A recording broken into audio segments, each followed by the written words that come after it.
Bienvenue à toutes et à tous au sein de la room Les Speakers AFCP. Alors les speakers avec Eric Blot, agent de conférencier. Bonsoir Eric. Et avec, est-ce qu'Eric est avec nous? Oui. Et avec Philippe Boulanger, président de l'Association française des conférenciers professionnels. Bonsoir Philippe. Et bonsoir à tous, Virginie Christian, et bienvenue. Nous sommes en direct sur Clubhouse et sur Zoom pour celles et ceux qui veulent nous rejoindre aussi sur Zoom ce soir. Et nous recevons un conférencier avec grand plaisir. Bienvenue à toi, Pascal, conférencier, imitateur, formateur pour une interview intitulée « Enfilez votre costume de conférencière et de conférencier ». Bonsoir, bonsoir. Merci pour ce chaleureux accueil. Bonsoir à tous. J'en profite pour un clin d'œil à Lucie, à Fadila, à Sylvain, à Jean-Ange et à Philippe. Alors, ce soir, nous sommes avec toi, Pascal. Ravi de t'accueillir. Pascal, effectivement, tu es marié, papa de 2 enfants, hein, ingénieur depuis de nombreuses années, 12 ans maintenant en Oh informatique. non, ancien ingénieur. J'ai été ingénieur pendant 12 ingénieur.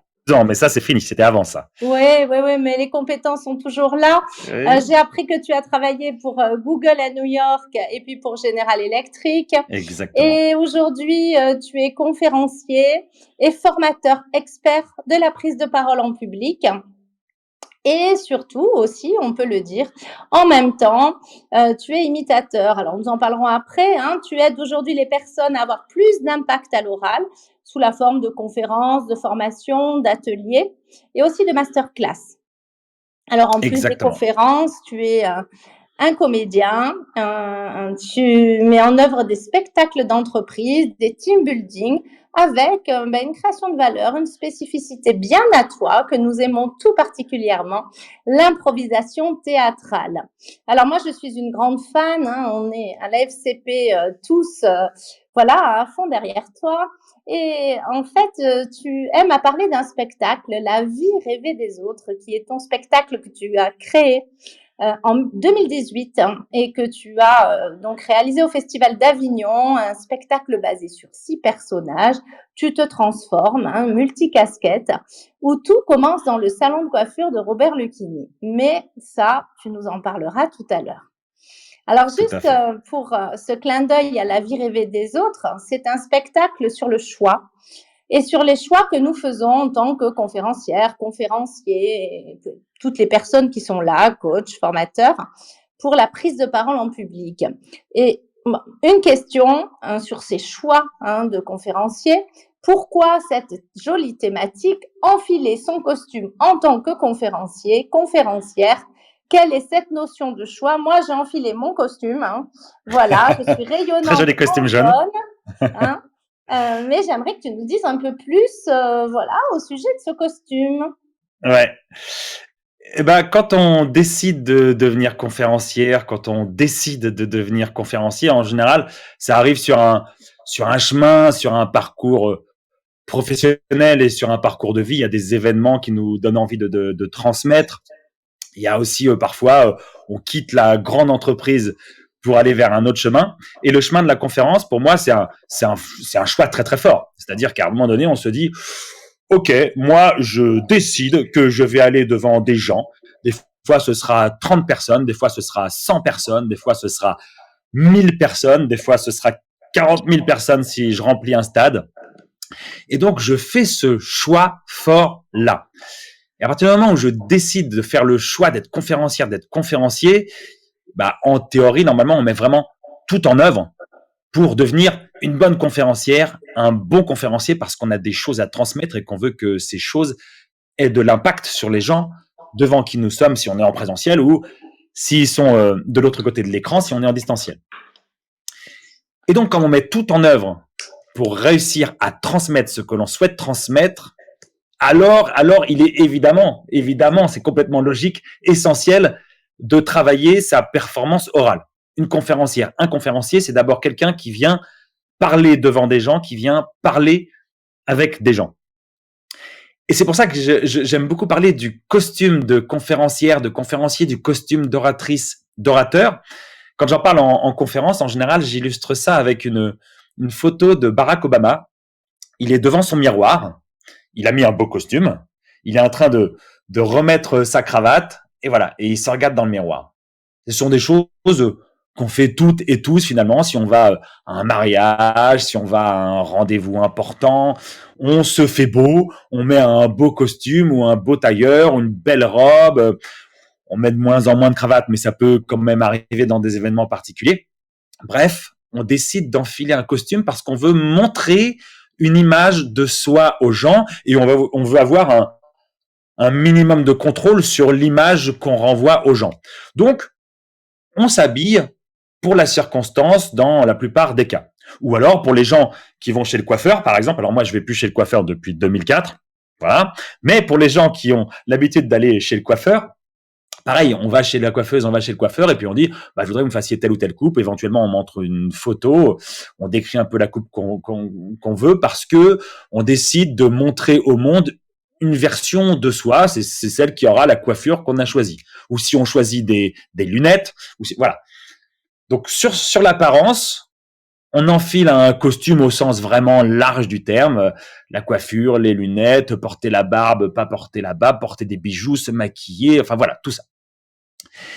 Et donc, quand on prend la parole face à un auditoire, enfiler son costume d'orateur, c'est reconnaître qu'on est dans un moment où on n'est pas à la machine à café en train de causer à des gens, on n'est pas dans les transports en commun en train de parler à des amis, on n'est pas dans un dîner, on est sur scène. Quand on est conférencière, quand on est conférencier, on est sur scène. Et même quand on est chef de projet en informatique, qu'on est directrice commerciale et qu'on est dans une salle de réunion, on est quand même sur scène. Et quand on est sur scène, on est à la fois la comédienne ou le comédien, à la fois l'auteur, à la fois le metteur en scène de sa performance. C'est 3 costumes en fait qu'on enfile. C'est le costume du comédien, c'est le costume de l'auteur, c'est le costume du metteur en scène de sa performance. Mais le costume de l'auteur et le costume du metteur en scène, ça c'est en amont. Quand on est face à l'auditoire, on est oratrice, on est orateur. Et donc on veut donner la meilleure image de soi face aux gens qui sont avec nous. Et donner la meilleure image de soi, c'est consciemment décider que à ce moment-là, on est une oratrice, on est un orateur, et quand on décide ça, alors on doit appliquer certaines techniques qui nous permettent d'être de meilleures oratrices ou de meilleurs orateurs. Donc c'est un état d'esprit, se mettre dans un état d'esprit d'appliquer certaines techniques qui vont nous permettre, certaines techniques, certains états, certaines émotions qui vont nous permettre d'être une meilleure oratrice ou un meilleur orateur dans cet instant T, ce moment de partage, ce moment de transmission où on est. C'est ça, enfiler son costume d'orateur, c'est prendre une décision forte quant à la performance qu'on va faire. Alors, si je comprends bien, Pascal, nous devons enfiler notre costume d'orateur. En amont, j'ai entendu comédien, auteur, metteur en scène. Mais certains pourraient dire, mais en enfilant un costume, peut-on être authentique et suffisamment naturel? Oui, c'est c'est une question qui revient souvent, hein, et c'est même une question sur laquelle on peut débattre entre experts de la prise de parole en public, parce que certaines et certains disent, mais oui, mais si je décide d'être comédienne, d'être comédien, si je décide d'enfiler un costume, et même avant de dire costume, je disais masque. Je disais masque. Et j'ai compris que ce terme était peut-être un petit peu trop fort parce que le masque, c'est le masque du théâtre. Enfin bref, c'était une notion qui était peut-être un petit peu trop forte. Euh, Certains disent, mais oui, si on enfile un costume, si on enfile un masque, si on devient comédien, alors on n'est plus soi-même. Donc si on n'est plus soi-même, on brise cette sacro-sainte authenticité qui est un terme vraiment à la mode en ce moment. Il faut absolument être authentique. Et moi, je dis, non, appliquer des techniques, enfiler un costume, ce n'est pas briser l'authenticité. Parce que ma définition d'authenticité, c'est celle-ci. Pour moi, on est authentique quand les messages qu'on veut délivrer sont passés.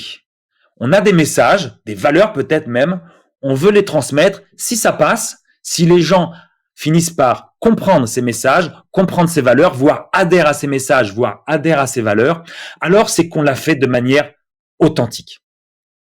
Et donc, l'authenticité, pour moi, c'est quand les mots, quand le corps, quand la voix vont tous dans le sens de la même intention. Pour moi, c'est ça l'authenticité.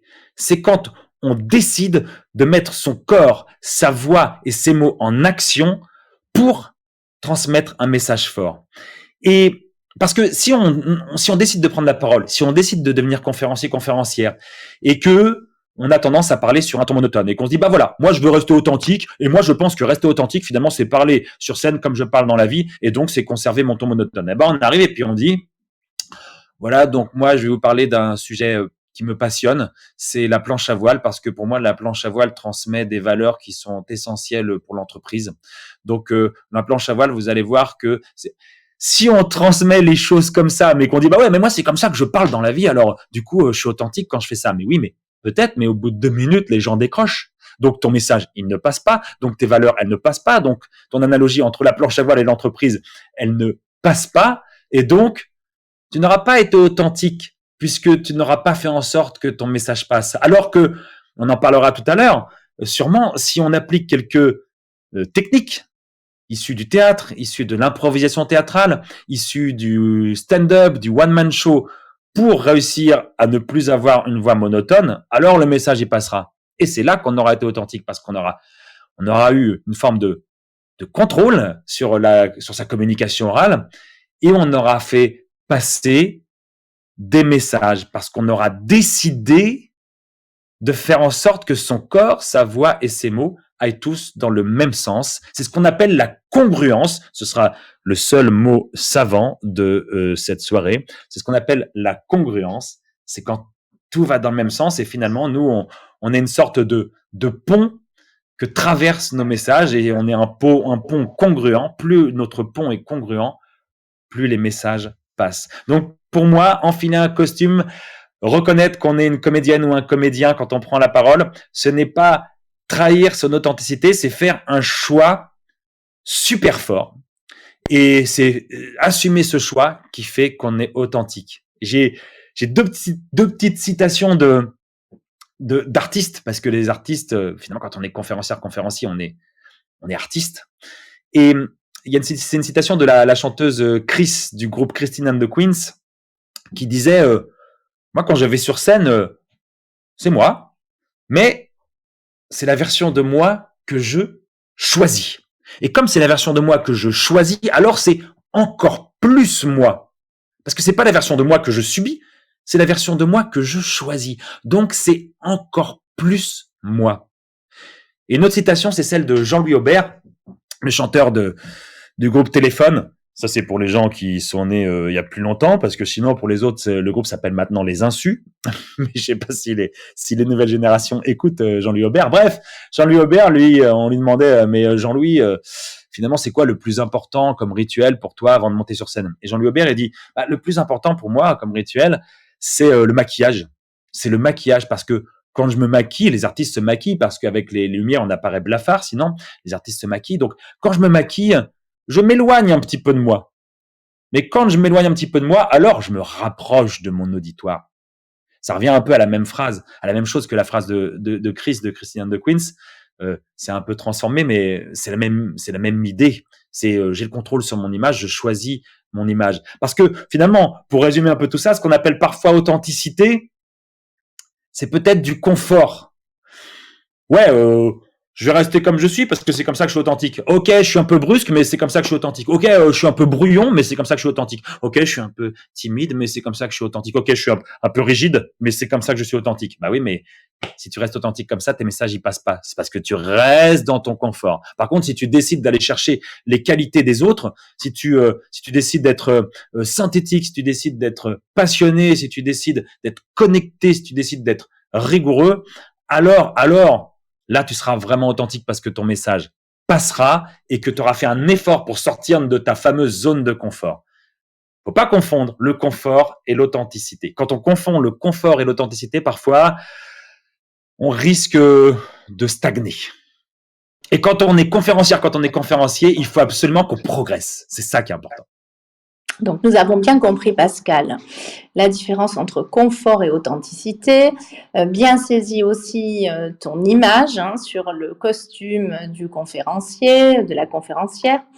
Mais je dirais aussi, il y a le costume au premier degré de la conférencière ou du conférencier.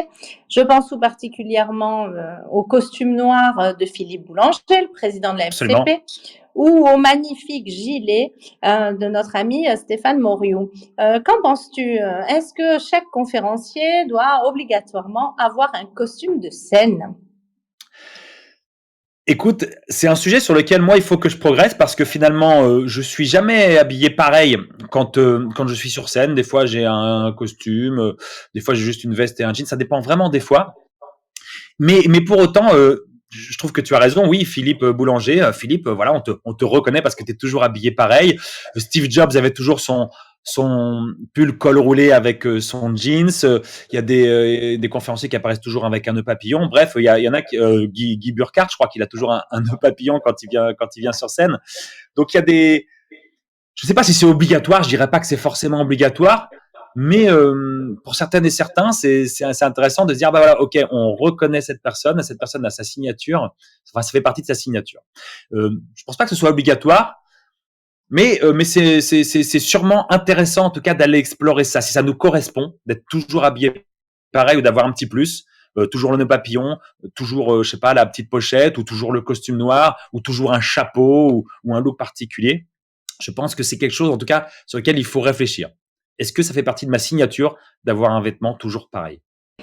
Oui, nous pourrions dire que ceci est intégré véritablement au personal branding et à la marque en tant que conférencière, conférencier ou pas. Hein, ce serait un choix. Et alors, celles et ceux qui ne te voient pas sur Zoom, oh là là, qu'est-ce qui manque à te regarder, puisque je peux voir Pascal dans la gestuelle, complètement congruent, voilà, avec la voix, le corps, tout est en mouvement. Alors, Absolument. Pascal, quelles sont les clés importantes dans la posture du conférencier? Est-ce que tu peux nous en dire plus sur ce corps, cette voix, lorsque l'on est sur scène? Sur le corps, oui, il y a plein de choses à dire sur le corps parce que on a tous et toutes vu peut-être dans des conférences mais très académiques ou pendant nos études ou en regardant des politiques à la télé, des gens derrière un pupitre notamment. Le pupitre, c'est une super manière de se cacher. On a un pupitre entre soi et l'auditoire. Parfois, on s'y accroche et donc on nie parfaitement l'existence de son corps quand on fait ça.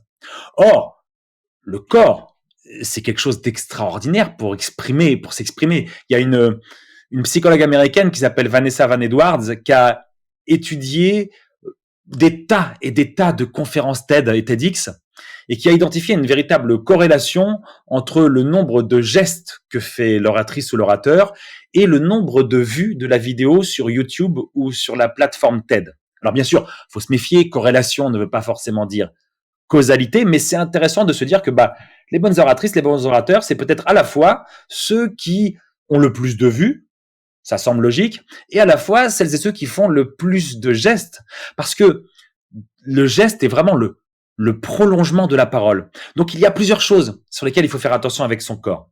La première, c'est l'ancrage au sol.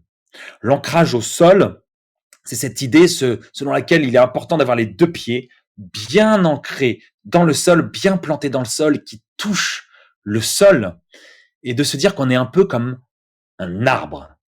Et à chaque fois que je le fais faire à quelqu'un dans une formation prise de parole en public, on constate que juste cet ancrage au sol marque une autorité naturelle. Bam, on a une force tranquille parce qu'on est un arbre ancré au sol et ça évite de faire tu sais, hein, c'est quand les gens ils dansent d'un pied sur l'autre. C'est ce que j'appelle moi la danse des années 80. Tu vois, les gens qui dansent d'un pied sur l'autre, on a envie de leur faire et tu chantes, chantes, chantes ce refrain qui te plaît, quelque chose dans l'esprit parce qu'ils dansent d'un pied sur l'autre. Non, ancrage au sol. Verticalité aussi, hein. Verticalité, c'est important. Et après, forcément, j'ai parlé de la gestuelle.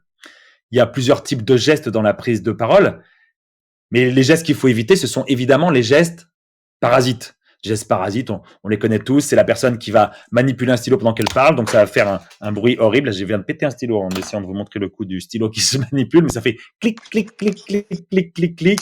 Il y a le Voilà, je fait, le voilà. fais. Merci Claude pour cette parfaite illustration. On forme une belle équipe. Il y a les gens qui vont manipuler une bague, qui vont manipuler leurs doigts, qui vont remettre leurs cheveux en place. Enfin, tous ces tics gestuels. Ça, bien sûr, c'est à éviter. On les repère en se filmant. Quand on se filme, on se rend compte qu'on a des tics gestuels. Souvent, on en a. Il y a aussi les gestes appris. Les gestes appris, évidemment, il faut aussi les éviter. Je parle des gestes appris parce que parfois, on voit des conférencières, des conférenciers, notamment aussi des conférencières et conférenciers pas très expérimentés sur les TED et sur les TEDx. On sent qu'ils ont appris des gestes pour accompagner le discours et ça fait un peu fake. Et je pense forcément à François Hollande en 2012, dans la campagne de 2012, où on le voyait faire différents types de gestes. Il y avait notamment ce geste où il faisait le moulinet avec les bras devant lui.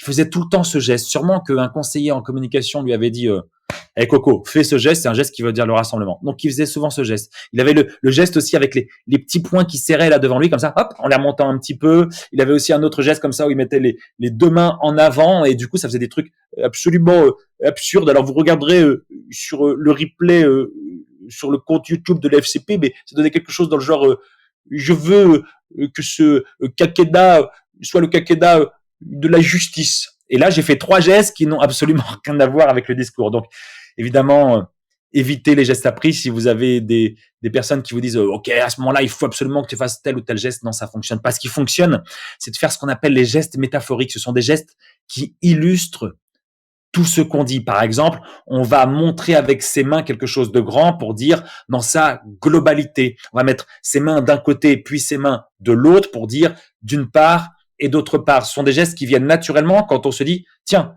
je vais laisser mes mains agir et je vais décider que mes mains vont illustrer mon propos, vont illustrer mon discours. Alors, ça se fait très naturellement parce que toutes et tous, on fait des gestes naturellement. Mais c'est quand on commence à les planquer derrière le dos ou à les mettre comme ça sur les hanches. C'est ce que j'appelle la position du maître nageur. Il y a des gens, ils sont très confort, comme ça, ils mettent les mains sur les hanches, puis ils parlent comme ça pendant un quart d'heure. C'est la position du maître nageur. Mais du coup, les mains ne parlent pas. Donc sur le corps, il y a ça, hein, il y a l'ancrage au sol, il y a une gestuelle naturelle et en évitant tous les tics de langage. Et puis, il y a le contact visuel et le sourire. Contact visuel, sourire, évidemment. Il faut que le corps soit en connexion avec son auditoire. Ce sont les 2 outils pour créer une véritable connexion avec son auditoire. Regardez les gens, mais les regardez vraiment dans les yeux, 1 seconde, 2 secondes, et puis on passe à quelqu'un d'autre, que chacun se sente concerné. Et sourire, moi j'ai un truc pour sourire avant de prendre la parole en public, c'est que tu disais que j'avais des enfants. Voilà, moi je pense à mes enfants, ils sont mignons comme tout, ils ont 12 et 10 ans, ils sont adorables, je pense à eux. Et bam, je souris. D'ailleurs, le sourire s'entend aussi dans la voix. Et alors, si vos enfants sont adolescents, c'est plus compliqué, hein, bien sûr. Voilà. Donc, donc il faut penser à autre chose. Hein. Exactement. Un morito, un gâteau au chocolat, un barbecue, je sais pas, un truc qui Il te vaut fait mieux plaisir. penser à la fête de la musique. La fête de la musique, voilà. Avec des tas d'adolescents qui grattent sur des guitares. Alors, juste Pascal, je me permets un refresh parce que de nombreuses personnes viennent d'arriver. Nous sommes dans la room ce soir. La room Les Speakers Conférence Club organisée par lesspeakers.com avec Eric Blo, agent de conférencier. Et donc, si vous souhaitez prendre la parole en public et devenir conférencier, n'hésitez pas à le contacter. Et l'AFCP, l'Association française des conférenciers professionnels, vous pouvez aussi nous joindre si vous voulez progresser et retrouver voilà, des professionnels au niveau de la conférence. Vous êtes les bienvenus. Un site est à disposition à la fois sur lesspeakers.com, à la fois sur l'AFCP. Pensez aussi à cliquer et à suivre voilà, toutes les personnes on stage. C'est important pour être en contact. Et puis, vous pourrez revoir le replay si vous venez d'arriver en retard sur la chaîne YouTube de la FCP. Alors, nous sommes avec Pascal Aumont, conférencier, imitateur hors pair. Et Pascal nous parlait de ses secrets sur la posture, le corps et la voix. Alors, au niveau de la voix, est-ce que tu pourrais nous en dire plus? Oui, je peux t'en dire plus. La voix, c'est dans Clubhouse, on n'entend que la voix. Et puis on a tous et toutes en tête des voix de radio. Moi, je me rappelle quand j'étais gamin, tu vois, je suis gamin, je suis en CM1, je rentre le midi pour déjeuner avec ma mère, ma grand-mère et mon frère et mes deux frères, et on déjeune, et il y a la voix de Pierre Bellemare à ce moment-là. Ça devait être sur Europe 1. Et Pierre Bellemare racontait des histoires extraordinaires. Et juste sa voix, ça marchait incroyablement bien. Super frustration au moment où il faut retourner à l'école parce que t'as pas la faim et tu sais pas pourquoi un tel a tué machin. Et Pierre Bellemare était notamment un champion des silences. Et il y en a un autre qui est un champion des silences, c'est Jean-Claude Van Damme. Jean-Claude Van Damme, quand on l'écoute, on ne comprend rien à ce qu'il dit, mais on écoute et on reste suspendu à ses lèvres parce qu'il utilise beaucoup les silences que j'appelle les silences théâtrales. Jean-Claude Van Damme, il va te faire OK, les silences, ça sert à 3 choses. First, ça permet de te rappeler ce que tu vas dire. Second, ça permet à l'auditoire de retenir ce que tu viens de dire, what you've just said. Et third, ça permet de rester aware. Champion des silences, on reste suspendu à ses lèvres. Il y a des politiques aussi qui sont champions des silences. J'aime bien prendre l'exemple de Jacques Chirac, parce que Jacques Chirac, dans les années 70, il avait un côté un peu surexcité, ça allait super vite, et Jacques Chirac, il disait « J'ai décidé d'être candidat à la présidence de la République ». Et puis, c'est sa fille Claude qui l'a fait bosser, qui lui a dit « Tu vois, Mitterrand, lui, c'était un champion des silences, peut-être que les Français, c'est ce qu'ils attendent aussi, quelqu'un qui soit calme, quelqu'un qui soit posé. » Et Chirac, il a bossé pour poser un peu les choses, tu vois. Il a enfilé son costume de présidentiable. Alors, est-ce qu'on peut dire qu'il a perdu en authenticité? Je n'en sais rien, mais en tout cas, ses messages sont mieux passés. Et Chirac, dans les années 80-90, c'est devenu « J'ai décidé d'être candidat à la présidence de la République. » Les silences de Chirac, ça marche super bien. Donc les silences pour une oratrice, pour un orateur, c'est essentiel et on les oublie souvent parce qu'on en a peur et qu'on les remplace par des tics de langage, le fameux eux, les gens qui parlent et puis qui font bonjour, voilà, aujourd'hui j'ai envie de vous parler d'un sujet qui me tient extrêmement à cœur, c'est le lien entre le sport de haut niveau et l'esprit d'équipe dans l'entre... Il respire pas, du coup, on se dit il faut mourir sur scène. Donc, remplacer les E, les tics de langage, par des silences, déjà, c'est essentiel. Sur la voix, il y a bien entendu aussi, on pense au débit.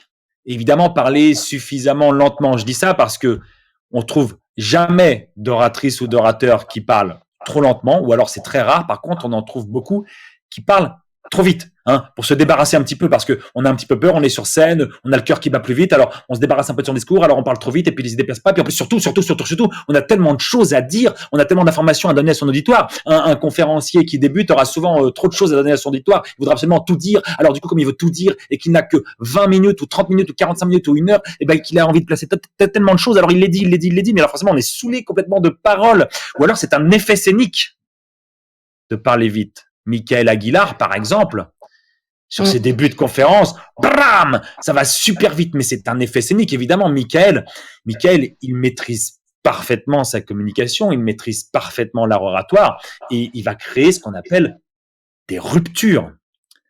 Des ruptures, c'est ces moments où on passe d'un moment où on va parler vite, par exemple, quand on va donner une liste. Oui, alors je vais vous parler d'automobiles. Les automobiles, il y en a plein, il y a des Renault, des Peugeot, des Fiat, des Chrysler, il y en a plein. Et puis, il y a le vélo. Et le vélo, c'est le moyen le plus écologique de se déplacer. Et là, j'ai créé une rupture. J'ai été vite, puis j'ai été lentement. C'est une technique théâtrale. Peut-être qu'on casse un peu son authenticité en utilisant cette technique théâtrale, mais c'est très, très efficace. Donc, une rupture de rythme. Il y a une rupture de volume aussi. Passer d'un moment où je vais parler fort parce que je suis en mode exalté, que j'ai envie de convaincre mon auditoire, à un moment où je vais chuchoter parce que c'est le moment où je suis plus dans la confidence. Et puis, bien sûr, il y a l'articulation. Moi, si j'ai en formation quelqu'un qui n'articule pas bien, tu vois, quelqu'un qui va avaler un peu ses mots, qui va un peu mâcher ses mots, et du coup, ça passe pas parce que, voilà, on n'est pas sur quelque chose d'affirmé, ça claque pas, quoi. Je lui dis, imagine que t'es Fabrice Lucchini. Parce que Fabrice Lucchini articule super bien. Fabrice Lucchini, c'est le champion de l'articulation. Mmh. Fabrice C'est Lucchini vrai. va te dire, la prise de parole en public, c'est l'exégèse inouïe d'une fuite inattendue vers la catharsis fantasmée d'un ailleurs hypothétique, pour lequel l'allégorie onirique ne reflète rien d'autre qu'une esthétique confuse et délétère. Et je dis à quelqu'un en formation comme ça qui n'articule pas bien, je lui dis, n'imite pas Fabrice Lucchini, mais imagine que tu articules aussi bien que Fabrice Lucchini. Et cette personne qui a tendance à un peu mâcher ses mots va se dire, ok, je vais articuler aussi bien que Fabrice Lucchini. Donc, elle a l'impression qu'elle articule comme ça, du coup, mais comme elle partait d'assez loin, alors, juste, elle va insister un peu plus sur ses consonnes, ce qui va permettre de donner plus de poids à ses mots, et ce sera parfaitement bien, juste parce qu'elle se sera un peu projetée dans la manière de faire de Fabrice Lucchini. Parce que c'est toujours bon de s'inspirer des meilleurs. Donc, on a parlé du rythme, on a parlé des ruptures, on a parlé de l'articulation. Évidemment, dans tout ça, il y a également le fait de bien placer sa voix.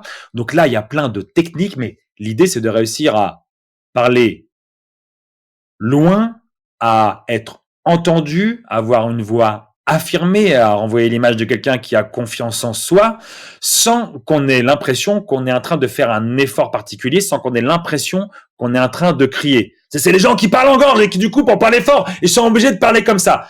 Donc, il y a toute une histoire de placement de voix. Je ne vais pas rentrer dans ce détail-là aujourd'hui, mais c'est des choses qu'on peut voir quand on prend des cours de chant, par exemple, quand on prend des cours de théâtre ou qu'on va voir un orthophoniste.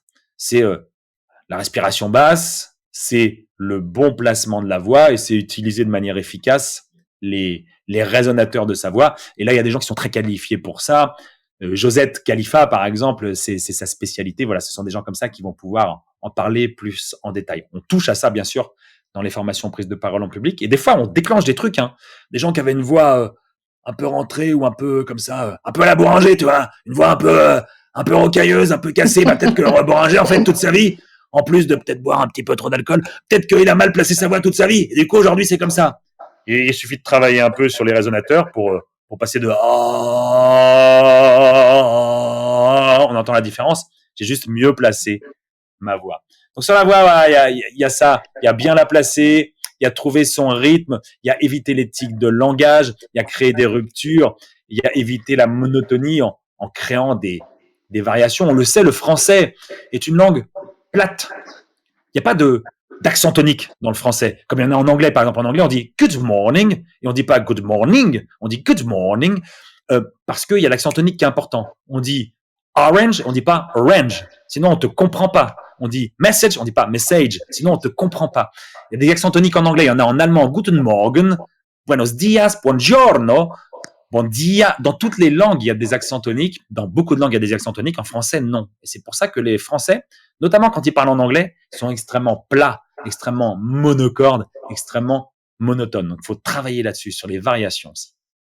Alors, variation de rythme, super intéressant, tous ces trucs, ces astuces, ces conseils. Mais du coup, en visio, Pascal, quelle adaptation? Eh oui, parce que c'est vrai que ça fait maintenant plus d'un an que, bah ouais, on en mange de la visio, hein. Et ça a été difficile pour beaucoup parce que, allez, on a été formé à l'écrit. En France, on est super bien formé à l'écrit. On nous apprend à bien écrire. On a un esprit bien cartésien. On adore les auteurs. On adore les philosophes. On adore les poètes. On adore Jean de La Fontaine. Donc l'écrit, on maîtrise. Ça, on sait bien faire en France. L'oral, un peu moins, mais ça commence à venir. Maintenant, il y a l'oral du bac. Maintenant, les enfants, voilà, ma fille, par exemple, elle a fait lundi, elle a fait un exposé sur les combinaisons des spationautes de Thomas Pesquet, notamment, avec deux copines à elle, et elles ont vraiment fait une très belle performance orale, donc c'est très, très chouette. Donc les enfants commencent à bien travailler l'oral maintenant par rapport à nos générations à nous qui ont été moins bien lotis là-dessus. Mais personne, absolument personne ne nous a appris à être bon face à une caméra. Ça, on ne sait pas faire. Et les tips, en fait, face à une caméra, ils sont les mêmes que avec un auditoire, à quelque chose près, deux, trois choses près. La première chose, c'est la question du cadrage. C'est se cadrer suffisamment large pour qu'on voit nos gestes quand on prend la parole. Puisqu'on l'a dit tout à l'heure, les gestes sont essentiels dans la prise de parole, bah, cadrons-nous suffisamment large pour qu'on voit nos gestes. La deuxième chose, c'est mettre la caméra à la hauteur de ses yeux en surélevant son ordinateur ou alors en utilisant une caméra externe. Comme ça, la prise de vue est mieux qu'avec la fameuse contre-plongée où on voit le double, triple, quadruple menton et les poils de la barbe. Donc, se cadrer, voilà, la caméra au niveau des yeux. Et la troisième chose, et la plus difficile, c'est quand on s'adresse à son auditoire, regarder la caméra. Surtout pour une conférencière, surtout pour un conférencier dont on attend d'être un super bon communicant. Regardez la caméra et pensez aux gens qui sont derrière. Regardez la caméra et s'adresser aux personnes qui sont derrière. C'est très difficile, mais pas tant que ça si on pratique. C'est une question de pratique. Donc, pour réussir à travailler autour de regarder la caméra et réussir à être engagé, dynamique, passionné face à la caméra, enthousiaste, c'est de l'entraînement. Il faut le faire, il faut le faire, il faut le faire. Et puis, au bout d'un moment, ça vient. Et moi, je sais pas, c'est à force de faire des vidéos YouTube que j'ai réussi à être complètement à l'aise face à une caméra. Et là, en ce moment, là, pour les gens qui sont seulement sur Clubhouse, c'est ma voix, super. Pour les gens qui sont sur Zoom ou qui regardent en replay après sur YouTube, là, je les regarde dans les yeux. Moi, je vois une petite caméra moche avec deux petites diodes bleues et un point milieu qui me dit « Ah, c'est là l'œil de la caméra ». C'est une sorte de cyclope, la caméra. Mais je pense aux gens qui regardent. Non seulement je pense aux gens qui regardent maintenant, mais je pense aussi aux gens qui regarderont plus tard. Et comme cette vidéo va faire 400 millions de vues, il faut quand même qu'ils aient le meilleur. Alors, pour avoir le meilleur, je la regarde dans les yeux. Voilà, c'est déjà au moins ça. Si je la regarde dans les yeux pour les 400 millions de personnes qui vont la regarder, c'est vachement bien. Puis bien sûr, il y a tout ce que vous explique Philippe Boulanger dans toutes ces formations, c'est les aspects techniques de la lumière, les aspects techniques du son. Un bon son, une bonne lumière, bien sûr, c'est essentiel pour avoir une belle image. On en revient à la question de l'image. Et là, il y a plein de choses, plein de tips que vous pouvez. Oui. Tous les aspects techniques, Philippe, peut-être qu'il nous en redira plus prochainement, sinon il y a toutes ces vidéos. Alors, nous avons parlé à la fois de la visio et il y a un dernier point, encore quelques minutes avant de laisser la parole à tout le monde pour te poser des questions et de monter on stage. Et puis les gens qui sont sur Zoom avec nous, il y a aussi les supports quand on est conférencier, conférencière. Et notamment, je sais que tu es un pro de LinkedIn, oui, de LinkedIn, mais aussi de ce fameux PowerPoint. Oui. En la matière, le PowerPoint, alors, les trucs et les astuces. PowerPoint, c'est un poème, c'est fou. Il y a une vingtaine d'années, personne n'utilisait jamais PowerPoint parce que ça n'existait pas. On n'imagine pas que Socrate allait sur l'Agora pour s'adresser à tous les Athéniens en utilisant un PowerPoint. Mais depuis que PowerPoint a été créé et s'est démocratisé, tout le monde utilise un PowerPoint. Et PowerPoint, ça peut être génial, comme ça peut être horrible. Et d'ailleurs, Pascal, je me permets, un de tes ouvrages s'intitule « Pourquoi PowerPoint ne sert à rien si on s'en sert mal » aux éditions G-Réseau. Explique-nous. Exactement. Oui, PowerPoint va être utile si on s'en sert bien. Par contre, si on s'en sert mal, il va être contre-productif. Et en entreprise, on le voit tout le temps, des diapositives avec des tas de listes à puces, des diapositives avec des tableaux très chargés. Et donc, qu'est-ce qui se passe? Il se passe que en tant qu'auditoire, on ne peut pas fixer son attention sur deux choses à la fois. C'est absolument impossible. Personne ne peut fixer son attention sur deux choses à la fois. Donc, on ne peut pas fixer en même temps son attention sur les mots que prononce l'oratrice ou l'orateur et sur les mots qui sont écrits sur le diaporama. Ça ne marche pas. Donc, en vrai, ce qui se passe, c'est que on passe son attention tout le temps d'un truc à l'autre. Tac, tac, tac, tac, tac, tac. Et donc, après, on s'épuise. Parce que le cerveau humain, il est quand même très paresseux. Donc, quand il s'épuise, au bout d'un moment, il lâche. Et donc, on pense à autre chose. La déclaration d'impôt, ce qu'on va manger ce soir, le prochain film qu'on va regarder sur Netflix, bref, ce genre de choses. Donc, le PowerPoint, il est délétère quand il est mal utilisé. Par contre, et donc, évidemment, une conférencière ou un conférencier ne peut pas se permettre de reproduire ces pratiques, ces mauvaises pratiques qu'on trouve en entreprise. Les gens d'entreprise, ils ont des excuses, ils n'ont pas le temps de se pencher sur la question. Il y a la culture d'entreprise qui fait que de toute façon, il faut qu'ils projettent des documents. Bref, ils ont plein d'excuses. Les conférencières et les conférenciers n'ont pas ces excuses-là. J'ai vu des conférencières et des conférenciers débutants avoir des PowerPoint beaucoup trop chargés avec des listes à puces. Un visuel, ça a deux fonctions. La première, c'est d'aider les gens à comprendre. La deuxième, c'est d'aider les gens à mémoriser. Si vous me projetez quelque chose qui n'aide ni à comprendre, ni à mémoriser, alors il faut que ça dégage. c'est que ça ne sert à rien. C'est que ça prend c'est que ça prend votre place de conférencière ou de conférencier. Donc comprendre, par exemple, un graphique va vraiment aider à comprendre les choses, un schéma va vraiment aider à comprendre les choses, et mémoriser une image forte, par exemple, va vraiment aider à mémoriser. Ou un message, mais écrit sous forme visuelle, c'est-à-dire avec des mots qui vont ressortir par les couleurs, par la taille, voilà, un message fort, éventuellement sur une image forte. Oui, ça va aider à la mémorisation. Mais au-delà de ça, quand on met des petits trucs, soit quand on met des mots, des longues listes à puces, bon voilà, on comprend que ça marche pas, mais même quand on met des petites images en disant oh ça illustre, c'est mignon, c'est rigolo, ça ne sert à rien. On n'est pas là pour faire de l'illustration, on n'est pas là pour faire un album illustré. Euh, ça distrait l'attention.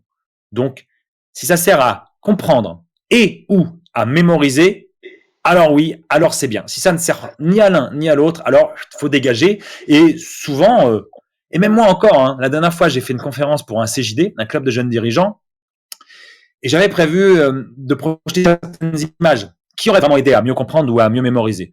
Et puis, techniquement, c'était un peu galère parce qu'ils avaient un petit vidéo proche, ils avaient un écran qui devait monter, c'était dans une espèce de grand espace, ça marchait pas bien techniquement. J'aurais dit, laissez tomber les vidéos proches. Ça va être une contrainte plutôt qu'autre chose. Donc, je vais faire ma conférence sans diaporama. Et puis, voilà. Les 2-3 petits trucs qui auraient aidé à mieux comprendre ou mieux mémoriser, c'est pas grave, ils sautent. Et puis, finalement, c'est ma présence et les mots que je vais porter qui vont aider à ça. Et bien sûr, la conférence s'est passée magnifiquement bien, mais c'est aussi parce que je connais mon contenu sur le bout des doigts et dans le bon ordre. Voilà, ça c'est important aussi. C'est-à-dire que souvent, quand on a un PowerPoint, on attend que la diapo apparaisse pour dire ok, c'est ça que je dois dire. Donc la diapo apparaît et on dit ça. Et c'est le PowerPoint qui finit par driver la prise de parole, alors que ça doit être l'oratrice ou l'orateur qui doit rester maître de sa prise de parole, le PowerPoint étant derrière, le PowerPoint étant un support visuel. Le héros d'une prise de parole, c'est l'auditoire. Après, le mentor de l'auditoire, c'est l'oratrice ou l'orateur qui va aider l'auditoire à évoluer sur une question, qui va l'inspirer. Et après, le PowerPoint, il doit rajouter du visuel à ça si ça aide. Mais souvent, on prend les choses dans le mauvais sens. Le héros devient le PowerPoint. D'ailleurs, hein, le PowerPoint est affiché en gros sur un grand écran. Même des fois, on éteint les lumières pour dire comme ça, vous voyez bien le PowerPoint? On est bon? On voit le PowerPoint? Alors, si on voit le PowerPoint, on est content. Et on se met un peu sur le côté. On est tout petit sur le côté. On regarde le PowerPoint et on se met en mode Miss ou Mister Météo. L'auditoire, lui, il existe même plus. Donc, souvent, on fait les choses à l'envers. Non. D'abord, l'auditoire. Qui il est? De quoi je viens lui parler? De quoi il a besoin? Comment je veux lui parler à lui spécifiquement? Ensuite, moi, je viens aider l'auditoire. Et ensuite, mon PowerPoint qui, lui, rajoute du visuel, mais qui, finalement, est le plus souvent accessoire. Voilà pour le PowerPoint. Je pourrais en parler pendant 19 heures de suite sans m'arrêter parce que c'est un sujet qui, à la fois me passionne et à la fois m'agace profondément. Je suis pour la sobriété dans ce domaine et pour l'application de bonnes règles. Donc, je casse mon business moi-même en disant, mais si vous n'avez pas besoin de PowerPoint, faites pas de PowerPoint. Donc, on n'a pas besoin que tu nous aides alors? Bah non. Eh ben, tant mieux, mais au moins, j'aurais été honnête et j'aurais été aligné avec mes valeurs. Nous t'entendons passionné sur ce fameux PowerPoint. Juste une dernière chose, moi j'ai vu de toi l'émission de Jean-Jacques Bourdin du 14 février 2020 dernier qui t'a mis à l'honneur justement par rapport au grand oral des bacheliers où tu as émis quelques conseils pour les futurs bacheliers sur bien préparer son argumentaire à l'écrit, répéter le plus possible et tu finis par dire répéter est la clé du succès. Oui, c'est tellement vrai. Répéter est la clé du succès. Les neurosciences nous le prouvent. Parce que, évidemment, la question qui revient le plus souvent quand on parle de prise de parole en public, c'est la question du trac, du stress. Moi, quand je prends la parole, je perds mes moyens. Mais comment tu t'es préparé? J'ai écrit mon texte, j'ai fait un PowerPoint, j'ai appris tout ce que je devais dire et tout. Mais est-ce que tu as répété? Ouais, une fois comme ça. Ah, mais c'est pour ça. C'est pour ça que t'as pas su gérer ton trac, ton stress. C'est pour ça que t'as pas été aussi performant que t'aurais dû.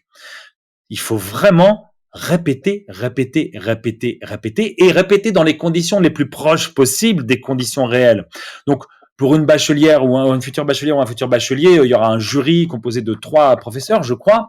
Donc, répéter en utilisant les parents, les amis, en faisant comme s'ils étaient le jury. Répéter debout comme on sera debout au moment du passage de cet oral. Répéter dans une salle qui va peut-être ressembler un petit peu à la salle où on va passer l'oral. Bref, répéter beaucoup dans les conditions les plus proches possibles des conditions réelles. Et donc, pour une conférencière ou un conférencier, évidemment, le mieux, c'est de répéter face à un public, répéter face à un auditoire, tester. À la FCP, on fait ça. On teste nos conférences les uns face aux autres, on a des retours et on se teste à l'oral, quoi. Et, et donc, oui, et aussi, si on a la possibilité, ou si on n'a pas, il faut au moins la demander, quand on va sur un nouveau lieu pour donner sa conférence, et qu'on est encore un conférencier pas super aguerri, et que voilà, on a besoin de repères, bah, c'est à minima de voir la salle, ça c'est sûr, et, et vraiment, vraiment répéter dans la salle directement, quoi, et répéter l'entièreté de sa conférence in situ dans la salle. C'est comme ça qu'on va baisser le trac, c'est comme ça qu'on va baisser le stress, et c'est comme ça qu'on va augmenter la performance. Et évidemment, avant de le faire dans la salle, de toute façon, on l'aura fait des dizaines et des dizaines et des dizaines de fois, seul, avec son compagnon, avec sa compagne. Moi, systématiquement, quand j'ai une nouvelle conférence, je répète, je le fais devant ma compagne déjà. C'est mon premier public. Et si elle s'endort, c'est pas bon, même si elle est même si elle est très fatiguée. Eh bien, nous ne nous endormons pas, hein, parce qu'on a bien senti et puis entendu des voix, hein, dans ce talent que tu as magnifique d'imiter, hein, imitateur. On sait ô combien tu aimes imiter. Alors, moi, j'aimerais avec toi finir sur une question sur le papa imitateur. Comment tes enfants vivent-ils le papa sur scène et le papa qui imite? Alors, souvent, ils ont découvert des personnages après dans des films en se disant ah bah oui mais c'est l'imitation que tu fais. Ah ouais d'accord. Par exemple le soir on lit toujours Harry Potter. On en est au 7. On a commencé le 1, je sais pas, il y a super longtemps, et on lit une dizaine de pages de Harry Potter. Donc je fais la lecture à mes enfants et à ma femme quand on est tous les quatre là, et on lit des pages d'Harry Potter. Et à chaque fois, je leur ai donné des voix, quoi. Aux personnages, je leur ai donné des voix. Donc, par exemple, le ministre de la magie, je sais plus comment il s'appelle, je lui ai donné la voix de Michel Galabru parce que ça lui allait bien. Donc, voilà, ils ont tous une voix comme ça d'un personnage connu. C'est très rigolo. Eux, ils connaissent même pas forcément le comédien, mais c'est pas grave. Moi, ça me permet de m'amuser avec ça. Donc, le papa imitateur, il les découvre comme ça. Et puis aussi, bah, ils viennent, autant que faire se peut, viennent voir mes spectacles. Donc, tu parlais de la vie rêvée des autres tout à l'heure. Si je peux dire un mot de la vie rêvée des autres, c'est l'idée du spectacle. C'est 6 personnages. Donc, c'est Fabrice Lucchini, Jean-Pierre Bacry, Roberto Benigni, Guillaume Gallienne, Raymond DeVos, Régis Laspalès. Ces 6 personnages, avec mon co-auteur Olivier Maille, on a imaginé leur vie s'ils n'étaient pas devenus célèbres. Et donc, toute l'histoire commence dans le salon de coiffure de Robert Lucchini parce que Robert, c'est son vrai prénom et coiffeur, c'est son premier métier. On se dit, bah tiens, quelle aurait été sa vie s'il n'avait pas eu l'opportunité de devenir comédien? Est-ce qu'il serait resté coiffeur? Et s'il était resté coiffeur, bah voilà comment serait sa vie aujourd'hui. Et tiens, il se trouve que dans ce même quartier habite Jean-Pierre Bacry. Et Jean-Pierre Bacry, bah voilà, moi je suis professeur de français au collège Maximilien de Robespierre à Gennevilliers. Voilà. Et donc Jean-Pierre Bacry n'est pas devenu comédien parce qu'il a raté un coche et donc il est devenu professeur de français. Régis Laspalès, lui, je suis devenu comptable, hein, donc je suis le comptable de Robert Lucchini. Il y a Guillaume Gallienne, donc moi, voilà, moi j'ai fait la comédie française un petit peu et puis j'ai dû arrêter et depuis je suis devenu libraire. Voilà, donc je suis un libraire. Il y a Raymond DeVos, mesdames, messieurs, je ne suis pas devenu comédien, je suis devenu restaurateur. Hein. Vous imaginez quand même un gros qui a des menus, c'est quand même très étonnant, mesdames, messieurs. Et puis Roberto Benigni. Roberto Benigni, alors lui, moi je ne suis pas devenu comédien, mais je fais 1000 métiers comme ça. Et ce qui est important, c'est que je m'amuse avec les gens. Et je crois que j'ai cité les 6. Et donc dans la vie rêvée des autres, on imagine leur vie. Et à la fin, il y a une petite chanson, une sorte de slam avec un refrain où j'imite aussi Johnny Hallyday, Renaud, Patrick Bruel et Serge Gainsbourg, où c'est une réflexion sur la vie, sur les choix qu'on fait. Ce slam finit la pièce. Et je serais très heureux d'ailleurs de vous le faire maintenant, si on a le temps de le faire. Ah bah j'avais envie de te le demander, effectivement. Ouais, moi je veux bien, hein, on va être tous ravis parce qu'on se régale là à t'écouter. Donc Pascal, c'est à toi, vas-y. Alors c'est parti, je vais vous faire le slam de la fin de La vie rêvée des autres qui donc clôt le spectacle. Alors juste techniquement, j'ai juste un petit truc à gérer. Hop, c'est là. Voilà, très bien. Et c'est parti.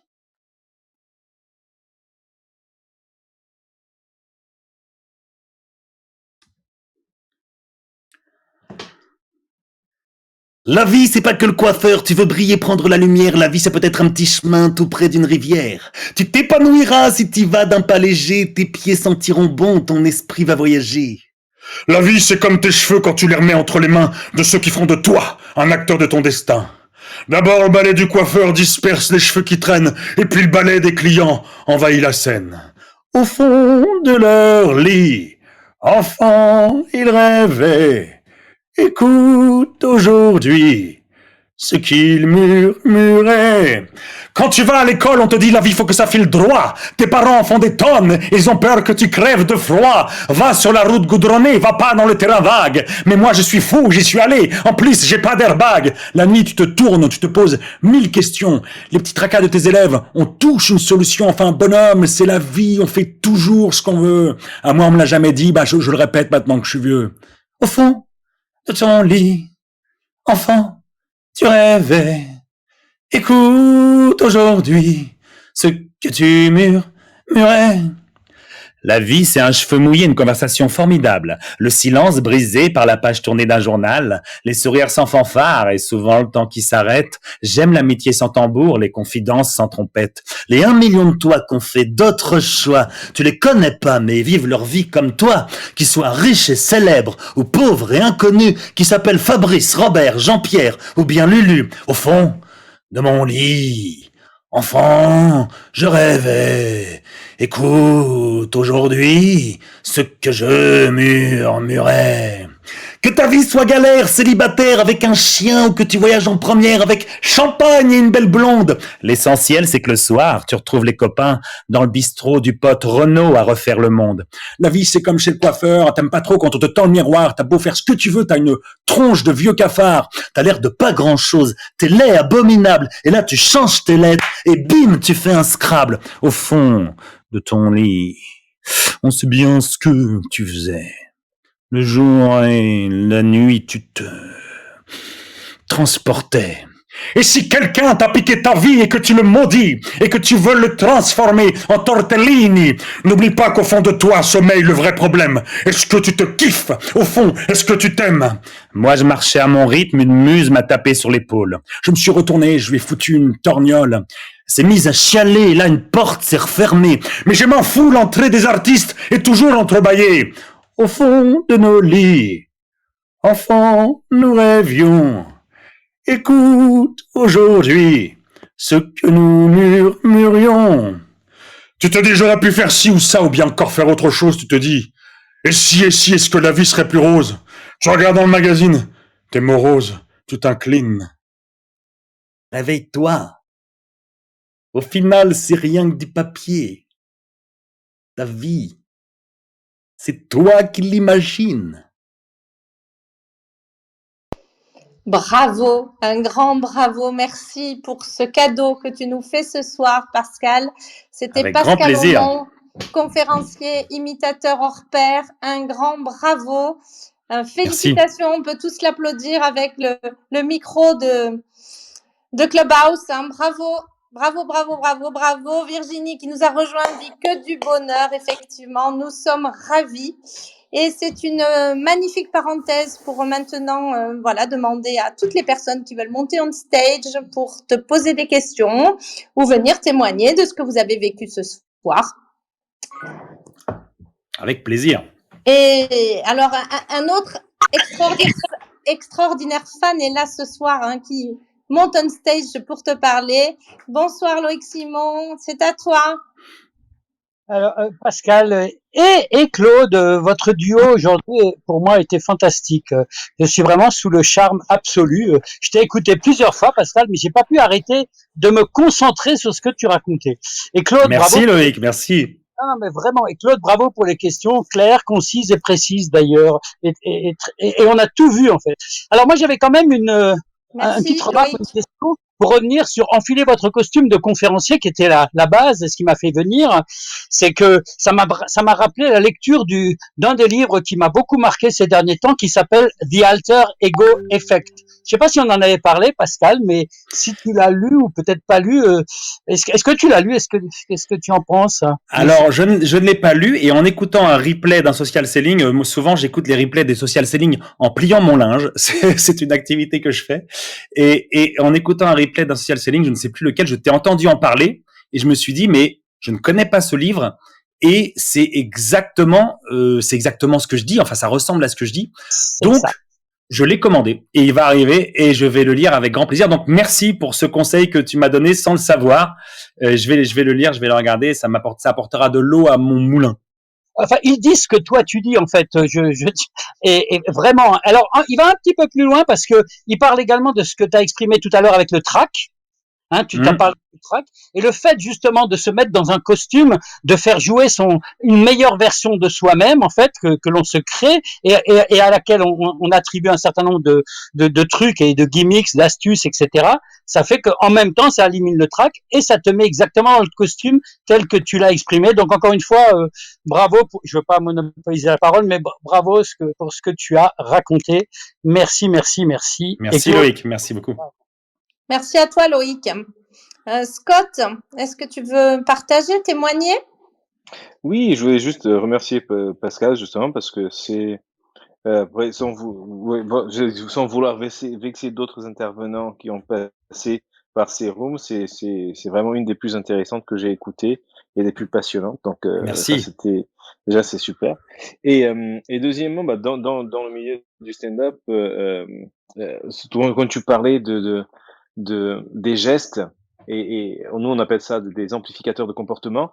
Quand tu as vraiment bien intégré ce que tu dis, les gestes viennent tout seuls et ce Tout à n'est fait. plus un geste répété. Mais donc je voulais juste apporter une petite nuance au fait de répéter. Soit on répète tellement que on peut faire un match de tennis, jouer aux échecs, faire le linge pendant qu'on fait sa conférence et c'est tellement intégré que c'est naturel. Mais si on répète pas assez, des fois ça peut faire des morceaux très fluides, très pardon, c'est mon chien qui éternue en même temps. Des morceaux très fluides et après on peut perdre son fil et après reprendre et encore un morceau très très fluide.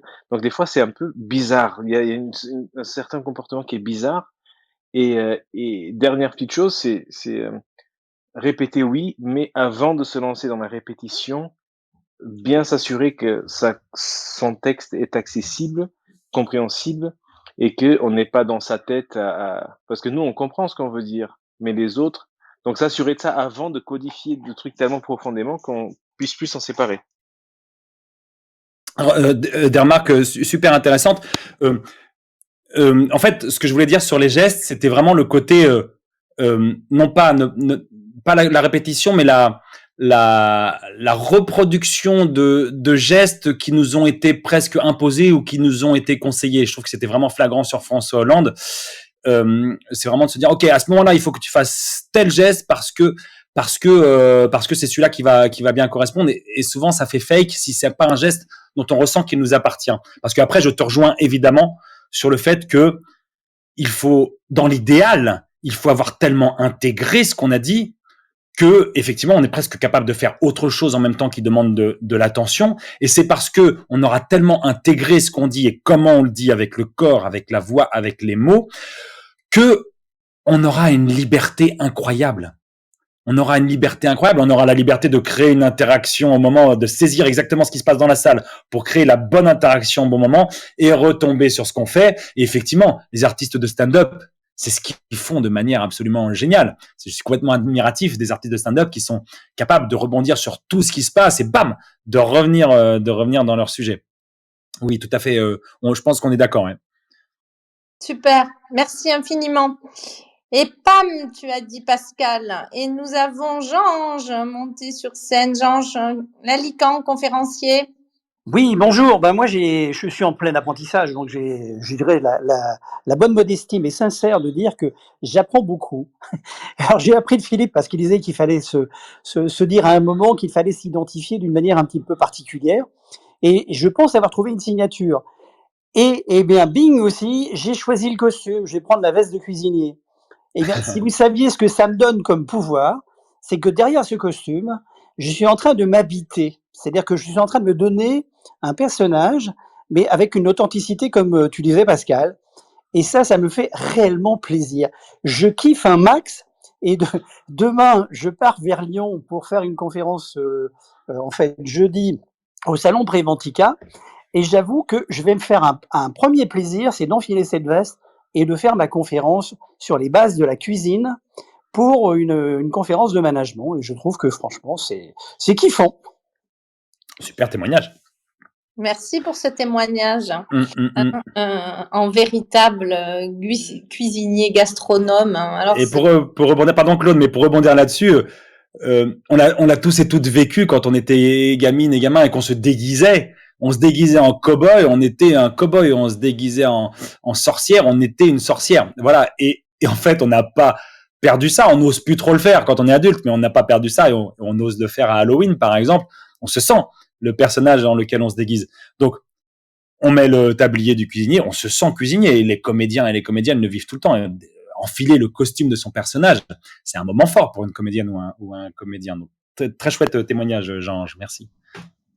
super. Je verrai ça jeudi, Jean sur scène avec son tablier. Merci beaucoup. Est-ce que Virginie, Christian ont une question particulière avant de laisser la parole à Philippe et Eric? Si tu veux, moi j'ai une question aussi. Oui, vas-y Eric, c'est non, à toi. Virginie avait ouvert son micro, je vais lui laisser la priorité. Allez, honneur aux dames. Virginie. C'est gentil, Eric, merci. En fait, j'ai pas énormément de choses à dire, si ce n'est que je suis très fière à la FCP d'avoir été choisir, en effet, Pascal comme mentor, parce que j'ai beaucoup à apprendre et ça, je le sais, et ses conseils sont vraiment précieux et judicieux. Avec un talent pareil, c'est vrai qu'on voit, en effet, tous les progrès qu'on a à faire. En tout cas, merci beaucoup, Pascal, parce qu'il y a surtout des conseils très, très judicieux, très précis, qui pourront nous aider tous, à mon avis, à bien progresser dans nos métiers. Merci beaucoup Virginie. Et je suis, moi en tout cas, touché et honoré que tu m'aies choisi comme mentor. Et comme je t'ai écrit aujourd'hui, j'ai vu d'ailleurs de ton dernier M6age de la room avec Thierry Ferrari qui est là, je crois. J'ai pas encore tout regardé, mais j'ai vu ton évolution aussi, donc j'en suis très très content en tout cas. Merci Virginie. Eric, à toi l'honneur.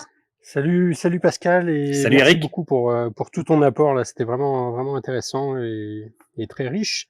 J'ai une question qui va un peu dans le sens de ce que tu disais en termes de costume ou ta réflexion ou ton interrogation même sur le sujet. J'ai vu beaucoup de conférences qui amenaient un petit objet en plus, tu sais, sur scène, offrir au public ou à tourner autour de ce petit objet pendant leur conférence. Et alors autant Claude tout à l'heure citait le gilet de Stéphane dans sa conférence sur le feedback, autant là je trouve que c'est justement très bien tricoté.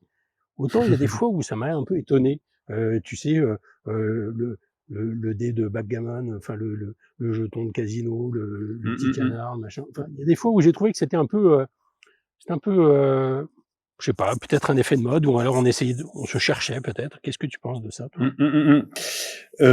Je suis d'accord avec toi, c'est-à-dire que faut vraiment que ça ait du sens.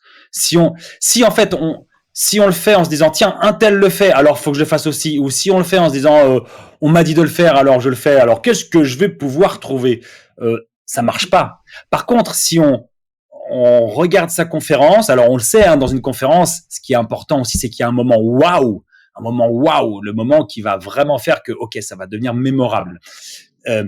Si on le fait en se disant ok, là il me faut un moment waouh, de quoi je parle, ok, là mais j'ai envie que les gens repartent avec des choses en tête, mais j'ai aussi envie que les gens repartent avec des choses en main. Et là, ça a complètement du sens dans ce que je viens de dire. Donc, c'est comme pour tout, en fait. Si ça rentre bien, si ça a du sens, ça fonctionne. Si c'est plaqué, si c'est ajouté pour le faire parce que tout le monde le fait, alors ça n'a pas de sens. Et je trouve d'ailleurs, c'est le problème du PowerPoint, hein, c'est que maintenant, on se pose même plus la question. On se dit, tiens, je fais un PowerPoint. Puisque tout le monde fait un PowerPoint, je fais un PowerPoint. Alors que souvent, finalement, ça finit plaqué.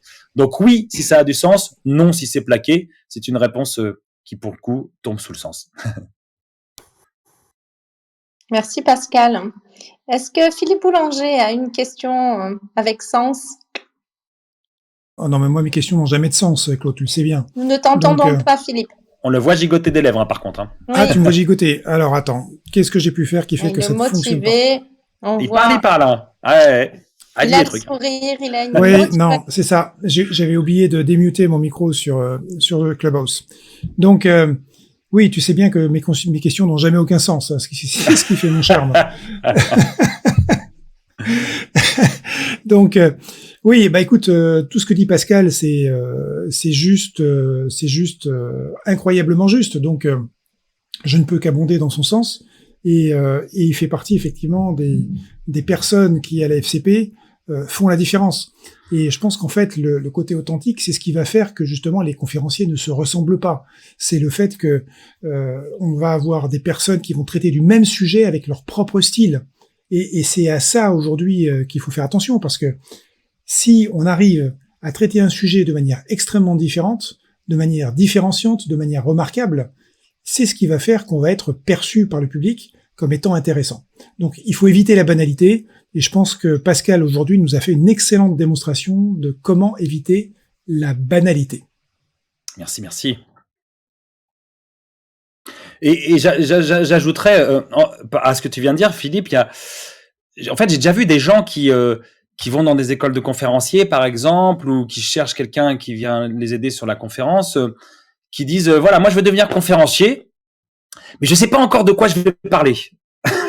Et là, tu as envie de dire, mais c'est dans l'autre sens, en fait. C'est dans l'autre sens. C'est parce que tu as une expertise, parce qu'il y a un sujet qui t'anime, qui te bouge, il y a un sujet qui te fait lever le matin tous les jours, et que tu as envie de transmettre. Alors là, tu as le sujet, et en fait, la question que tu vas te poser, c'est, OK, j'ai un super sujet, je veux vraiment transmettre ça, je sais pas comment le faire. Là, oui, ça a du sens. Par contre, ouais, je suis à peu près, je sens bien que, tu vois, je fais bien rigoler les gens et tout, je sais bien parler, mais par contre, je sais vraiment pas de quoi parler. Bah là, on se dit, ce qui me rappelle une anecdote, un jour, on reçoit en audition quelqu'un qui voulait devenir conférencier. C'était un jeune, il devait avoir, je sais pas, 24, 25 ans. Et il était absolument fasciné par les conférences de Philippe Gabillet. Et donc, il disait, ben voilà, je veux faire comme Philippe Gabillet. Je veux faire la même conférence. Je dis, mais attends, qu'est-ce que tu veux dire par tu veux faire la même conférence? Oui, je veux faire exactement la même conférence. Je veux répéter ce qu'il dit. Et on lui a expliqué que, bon, certes, un conférencier, quelque part, a un jeu d'acteur, mais son fond, son contenu, c'est le sien. C'est pas une pièce de théâtre que tu peux rejouer à l'envi, tu vois. Et donc, je pense que c'est intéressant de le dire, ce qui est fait par un conférencier avec son propre style. Évidemment que tu peux être inspiré par le style de quelqu'un. Par contre, si tu copies son style et son contenu, ben ça va pas du tout. Hein. C'est pas du tout ce qu'on cherche. Non. Tu peux avoir des problèmes. Voilà, absolument. Ouais. En plus. En plus, oui. Donc, c'est intéressant de comprendre qu'effectivement, non seulement, et tu l'as dit, il faut qu'on soit expert de quelque chose, qu'on ait un fond, qu'on ait envie de transmettre, de communiquer, mais évidemment qu'en plus, on ait son propre style. Donc, et donc, oui, moi aussi, j'ai un objet, c'est un vélo. Hein, pour ceux qui connaissent ma conférence. Et il a du sens dans ma conférence. Ouais. Par contre, tu ne l'offres pas à la fin, par contre, ça, si je me souviens bien. Non, je l'offre pas, non. Il le garde. Et puis, j'en suis à mon 4e prototype, hein, pour le faire. Ah oui. Dans la question tout à l'heure, quand je disais avec sens, c'est que c'était un clin d'œil d'humour aussi à toi, Pascal, parce que je sais que tu adores l'humour, et à Philippe aussi. Et tu ne nous as pas trop parlé d'humour ce soir. Tu as des choses en réserve pour l'avenir sur ce sujet-là? Sur l'humour. Sur l'humour, des choses en réserve sur le mot, pas particulièrement. Moi, j'ai toujours des envies de spectacle, j'ai toujours des envies de créer de nouvelles choses. Pas d'ailleurs forcément des choses humoristiques. Et d'ailleurs, c'est une question qui revient aussi souvent. est-ce que je suis obligé d'être drôle si je suis conférencière ou conférencier? Alors, c'est pas mal d'être drôle quand on est conférencière ou conférencier, mais si ça ne correspond absolument pas à son naturel ou à son style, on peut faire une conférence absolument fabuleuse et à aucun moment faire rire personne. Parce que finalement, ce bonheur, cette joie, quand on est en train de rire, c'est une émotion, mais le conférencier, la conférencier a vraiment pour objectif de créer des émotions, de susciter des émotions chez son auditoire pour l'inspirer. Et donc, ça peut être d'autres émotions. Ça peut être la colère, la peur, la tristesse, la joie, la surprise, le dégoût, plein. Enfin, il y a toute une série d'émotions comme ça sur lesquelles on peut travailler. Donc, une conférencière ou un conférencier n'a pas obligation d'être drôle. Non, ça, voilà. Oui, c'est Après, clair. ouais. Mais grâce à tes imitations, en tout cas là pour le coup, je parle de moi, je ris beaucoup, hein, parce que Tant mieux. j'aime les entendre et j'en ris et à chaque fois je tombe dans le panneau. Donc continue comme ça à me faire rire, à nous faire rire. Nous accueillons Vincent. Vincent, c'est à toi pour une question à Pascal Aumont, conférencier imitateur ce soir. Oui, bonsoir. Alors Bonsoir. un grand merci Pascal. Vraiment, je me suis régalé. J'ai appris énormément de choses. Enfin, vraiment, c'était super. Tous les conseils que tu as pu nous donner et de partager un peu tout ça. Un petit bonjour à Jean-Ange qui a fait la préface de notre dernier bouquin sur le plan de continuité d'activité. Donc, c'était une parallèle. Et puis, j'anime aussi des conférences à Préventica. Donc, on se croisera, j'espère, demain ou après-demain. Et moi, ça m'a parlé puisque dans mon passé de circassien, la notion de costume était forcément hyper intéressante et surtout hyper importante. Et c'était même une histoire, c'est-à-dire que nous, on répétait nos numéros pendant 1 an, voire 2 ans, donc plutôt sur la partie technique et puis performance. Et puis à la fin arrivait le mot et les idées du metteur en scène qui allait donner des conseils aux costumiers. Et là, on se retrouvait avec justement le costume avec lequel on allait faire notre numéro. Et c'était toujours un petit peu une angoisse parce que c'était le costume qui allait déterminer si on allait être à l'aise ou pas. À l'aise déjà dans nos mouvements, et notamment quand on fait des choses acrobatiques. Et puis, est-ce que le costume va nous plaire? Et ça changeait énormément et c'était parfois un peu une bataille avec le metteur en scène parce que ça change la manière dont on se sent dans ce costume et dont on va être à l'aise ou pas. Et vraiment, quand on a un costume qui nous va bien, avec lequel on est bien, on rentre en piste et on est complètement transcendé. Déjà, on se sent vraiment un autre personnage. Et à contrario, ça arrivait des fois qu'il y a un costume qui craque ou un problème au pressing et on devait changer de costume temporairement. Et là, on n'était plus du tout le même personnage. Donc c'est vrai que ça m'a vraiment guidé après quand j'ai créé mes entreprises, etc. À chaque fois que j'avais un rendez-vous, et encore aujourd'hui, je le dis, je me déguise. C'est vrai que je choisis en fonction de l'auditoire, de l'image que je veux renvoyer, costume, pas costume, chemise, pas chemise, mais il y a vraiment un sens à tout ça. Et vraiment, je me suis retrouvé dans tout ce que tu as dit, et je pense dans la vie, on se déguise pas assez, et pas dans le sens péjoratif du mot déguisement, mais parce que ça a un impact sur l'image qu'on veut donner, et on le dit toujours, la première image est hyper importante, quoi. Merci infiniment, Vincent. Tu veux réagir, Pascal? Ben, témoignage encore très intéressant, voilà, qui renforce le côté quand on est le côté performeur du conférencier ou de la conférencier, de la conférencière ou du conférencier, pardon, j'ai mis les choses à l'envers. Le côté performeur est comme un circassien est un performeur. Je sais pas, Vincent, toi, ce que tu faisais en cirque, mais tu as parlé d'acrobatie. Donc là, je pense aussi que la notion de répétition est aussi vraiment particulièrement essentielle. Répéter, jusqu'à ce que les gestes soient tellement automatisés parce que les bons neurones se seront bien connectés que on est capable de le refaire dans n'importe quelle circonstance, même si c'est plus difficile quand on n'a pas le bon costume. Donc, c'est des parallèles qui sont toujours intéressants, en fait, les parallèles entre des performances artistiques et des performances oratoires qu'on ne considère pas forcément comme artistiques, alors que on parle d'art oratoire. Et même la personne qui vient défendre un projet face à 5 personnes dans une salle de réunion, eh ben, elle pratique l'art oratoire.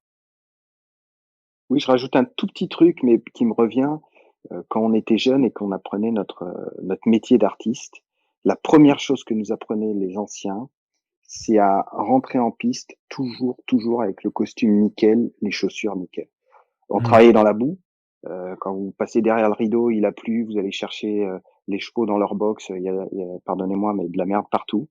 Et il était hors de question, il y avait toujours des chiffons qui traînaient partout. Il était hors de question de rentrer en piste sans avoir les chaussures qui brillent. Et un ancien, vous voyez passer avec le costume débraillé ou quoi, alors qu'on courait partout, hein, où les chaussures pas cirées, je peux vous dire que vous en preniez une. Et parce que il nous disait, respecte le public et respecte-toi toi-même déjà. Si t'es pas le costume nickel, tu ne te respectes même pas toi. Comment veux-tu te présenter devant le public? Et ça, c'est quelque chose qui m'a toujours marqué et suivi. Et je pense que c'est aussi ça. C'est un respect du public que de faire attention à son costume. Merci beaucoup, Vincent. On dit parfois, pardon si je peux rebondir encore là-dessus, on dit parfois, Ouais. en fait, je sais pas vraiment ce que vaut ce conseil finalement, mais on dit parfois l'oratrice ou l'orateur doit être habillé comme son auditoire, mais quand même un tout petit peu mieux. Voilà, un tout petit peu plus classe, un tout petit peu mieux. Faites ce que vous voulez de ce conseil. Un peu plus classe. Merci beaucoup. Johan, magicien, conférencier, est avec nous. Une question, une expérience, Johan. Bonsoir Claude, bonsoir à tous. Bonsoir Pascal, bien sûr. Bonsoir Johan. Alors, bon, j'espère que tu vas bien depuis hier. Au passage, j'ai failli disparaître par magie parce que j'ai rendez-vous dans 1 minute, donc je crois que j'aurai le temps de poser ma question. Vas-y. Je vous prie de m'excuser, je disparaîtrai et j'irai écouter la réponse sur le replay. Voilà, avec curiosité. Tout à l'heure, au début de la room, parce que j'ai raté le milieu, mais au début, j'ai beaucoup aimé la question apparemment paradoxale entre enfiler un costume, jouer un rôle et être authentique, être soi-même, tout en jouant des rôles. Quand tu imites Jean-Claude Van Damme, par exemple, et que tu l'incarnes, ou Jacques Chirac, que tu incarnes, et que tu te mets à incarner la version scénique de toi-même, comme on dit un peu nous-mêmes en naturel, mais un peu mieux que dans la vie quand on va acheter une baguette de pain. Est-ce que tu aurais un tips concret pour incarner le plus vite possible cette personne qu'on souhaite incarner, par exemple notre version scénique de nous-mêmes? J'avais des amis imitateurs qui me disaient, moi, je visualise la personne que je veux imiter. Et aussitôt, le fait de le voir, voilà.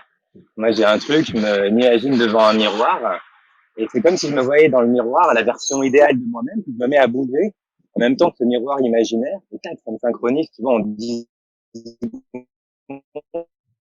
deviens. Nous ne t'entendons plus, Johan.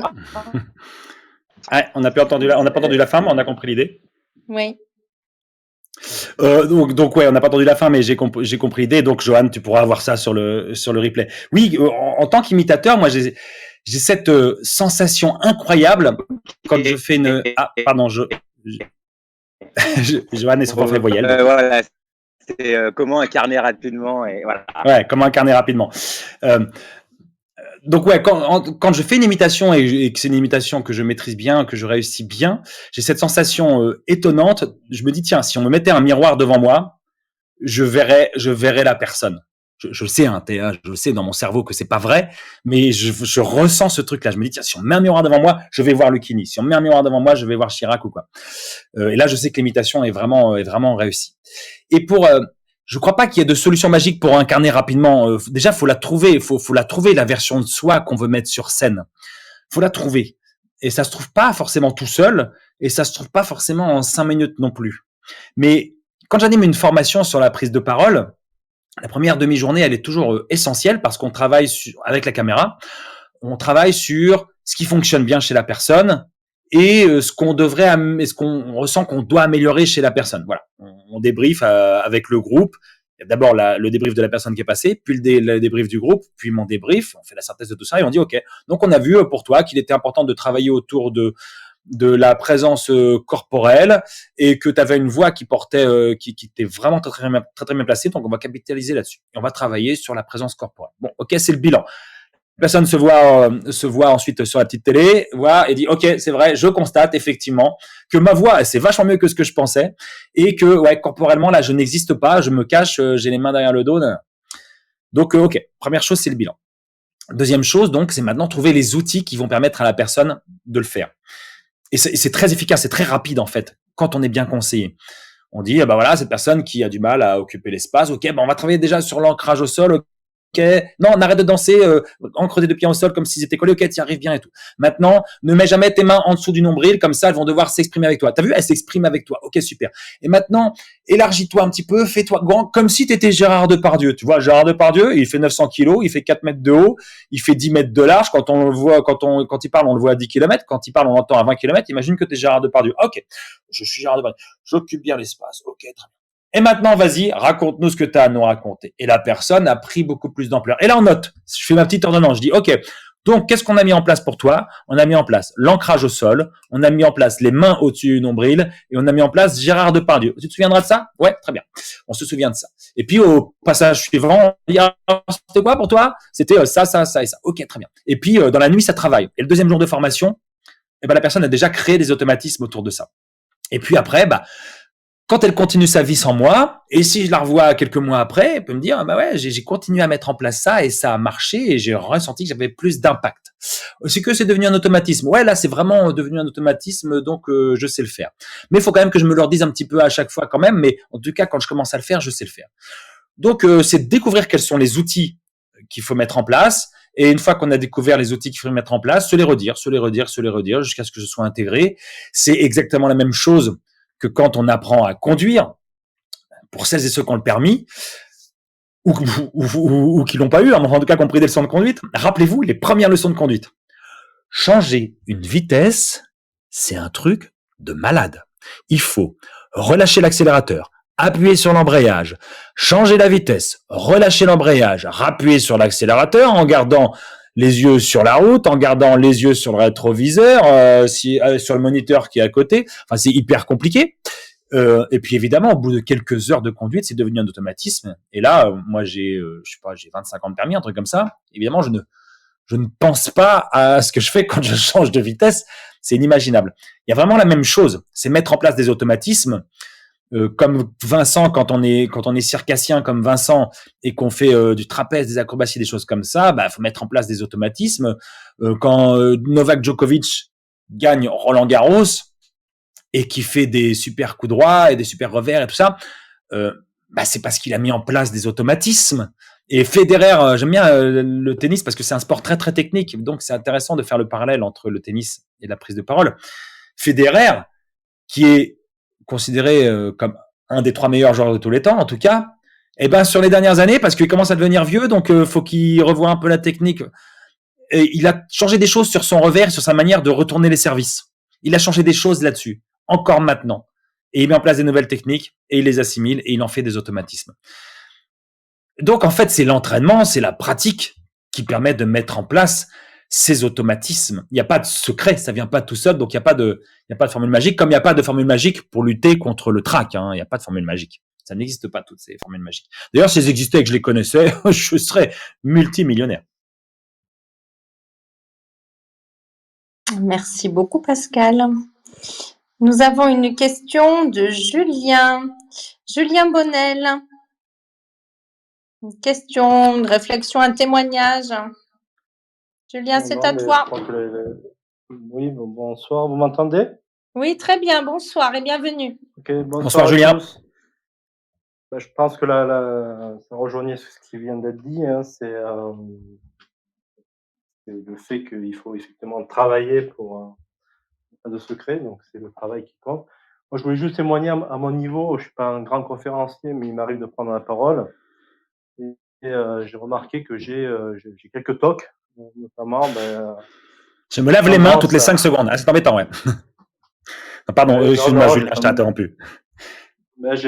J'ai tendance à vouloir toujours utiliser une montre que j'avais, qui m'a réussi sur une conférence. Donc, si j'ai pas cette montre au moment où je vais faire une conférence, je suis mal à l'aise.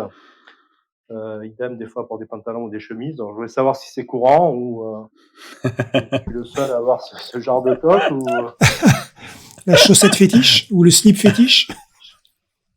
Voilà. Il y a la solution de plus mettre de pantalon. Pardon. Pascal. Alors, en visioconférence, on peut ne pas mettre un pantalon et c'est très bien. Je sais pas. Moi, je trouve que si ça te rassure, tant mieux. Enfin, voilà, ce sont des superstitions, hein. Mais si ça te rassure, tant mieux. Tiens, toujours sur la métaphore tennistique. Raphaël Nadal, quand il sert, il fait 17 milliards de trucs, hein. Il remet ses cheveux en place à les oreilles, il se pince le nez, il se touche le slip, il fait 17 milliards de trucs. Et puis, il marche jamais sur les lignes. Raphaël Nadal. Et puis, il place ses bouteilles vraiment l'une à côté de l'autre, faut que ce soit super aligné et tout.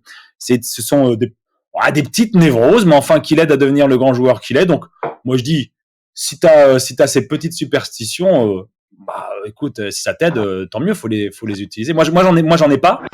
Mais je crois qu'il y a plein de gens, oui, qui ont des petites superstitions comme ça, plus ou moins avouées ou plus ou moins avouables. Pascal, Non, mais dans le livre, je vais même- dans le livre The Alter Ego Effect, l'auteur suggère d'utiliser un certain nombre de trucs et astuces, un certain nombre de props, un certain nombre des outils comme ça qui te mettent dans le personnage d'une seconde à l'autre, en fait, grâce à ces trucs, à ces tocs que tu peux développer. Ça, c'est ce qu'on appelle les ancrages en PNL. Qui est un spécialiste de la PNL qui peut en parler?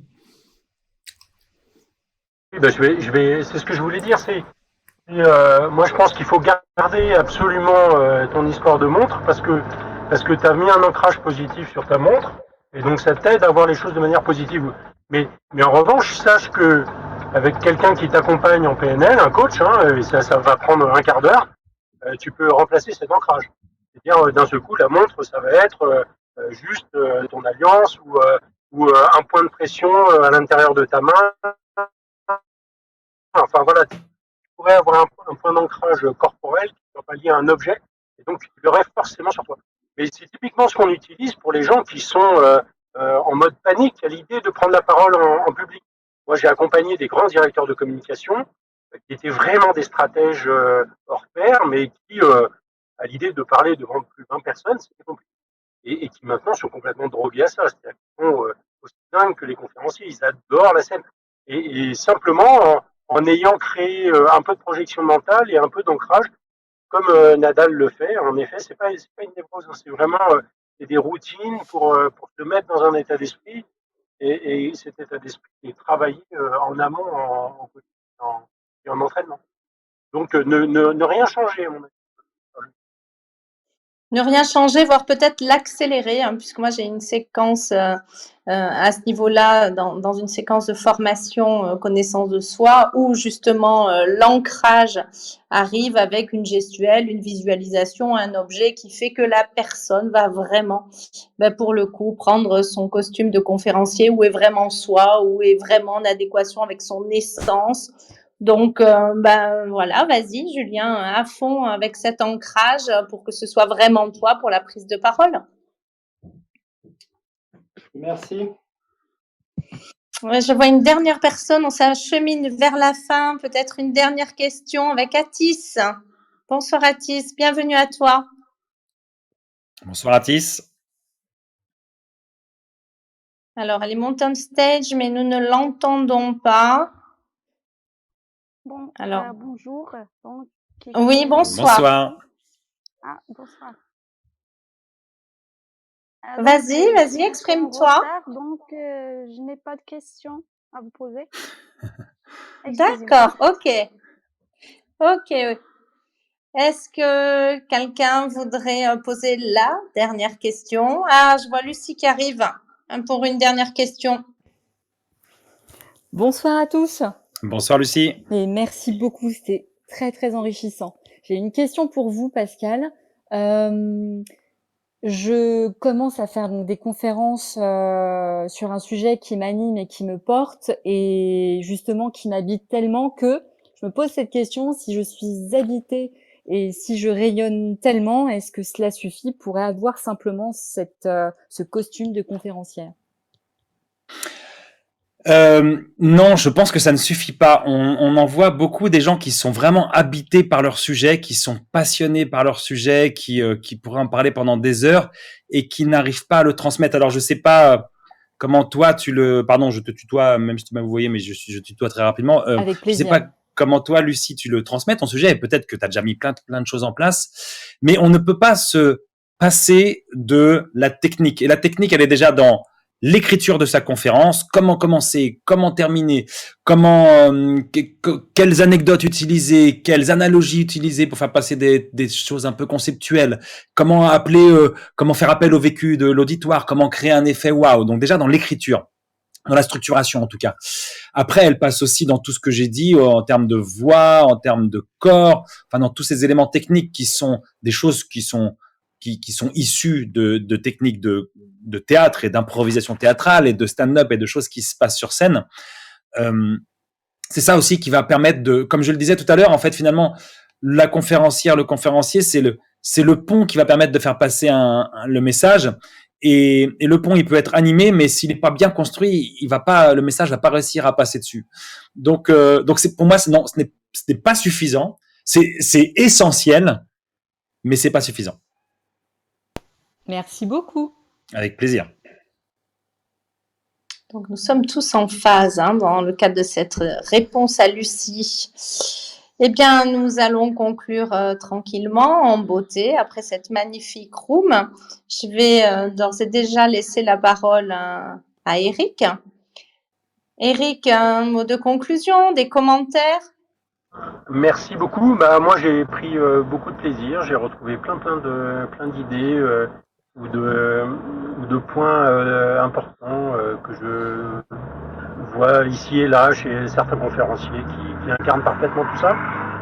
Merci beaucoup, Pascal. Je suis Merci, ravi Eric. d'avoir passé cette année avec toi. Et puis, Lucie, si tu veux qu'on discute un peu de ta future carrière de conférencière, on prend contact. Avec grand plaisir. Merci beaucoup, Eric. Philippe, président de l'Association française des conférenciers professionnels. Oui, écoute, merci Pascal et Claude pour cette room extrêmement enrichissante. Et effectivement, ce que tu dis, Pascal, je pense que c'est un excellent élément de ce qu'on va retrouver dans certains ateliers qu'on fait dans la FCP, puisque effectivement, le but de la FCP, c'est de faire grandir les conférenciers, qu'ils soient débutants ou qu'ils soient chevronnés. Je le rappelle, aujourd'hui, un conférencier, même très expérimenté, est toujours en train d'apprendre. C'est une constante que j'ai vue dans ce métier. Et si vous rencontrez un conférencier qui vous dit j'ai plus rien à apprendre, c'est qu'il a un problème. Mais non, on est tout le temps en train d'apprendre, on est tout le temps en train de réviser, de revoir ce qu'on aurait pu faire de mieux. Et c'est vrai que Pascal est un maître dans le domaine. Et si vous avez un point qui vous chagrine ou si vous avez envie d'avoir un avis sur la manière dont vous faites les choses, très certainement, il pourra vous aider d'une manière ou d'une autre. Donc voilà, merci encore une fois Pascal et Claude, c'était super. Merci beaucoup Philippe. Un mot pour conclure, pour que vous vous rappeliez de tout ce que Pascal nous a transmis ce soir. Alors effectivement, prenez contact avec lui dans le cadre de ses formations. Moi, j'ai retenu, Pascal, 5 leçons. Alors elles sont à l'encre rouge sur mon bureau. Leçon numéro 1, le costume pour avoir de l'impact, pour être performant à l'oral. La préparation en tant que comédien, auteur, metteur en scène pour devenir un super orateur avec un magnifique état d'esprit, pour une authenticité remarquée sans oublier la congruence. Leçon numéro 2, ancrage au sol, force tranquille, verticalité, geste métaphorique. Je retiens tes mots magnifiques. Leçon numéro 3, la voix de Jean-Claude Van Damme, les silences. Je crois que je m'en souviendrai à vie. Jean-Claude Van Damme, Jacques Chirac.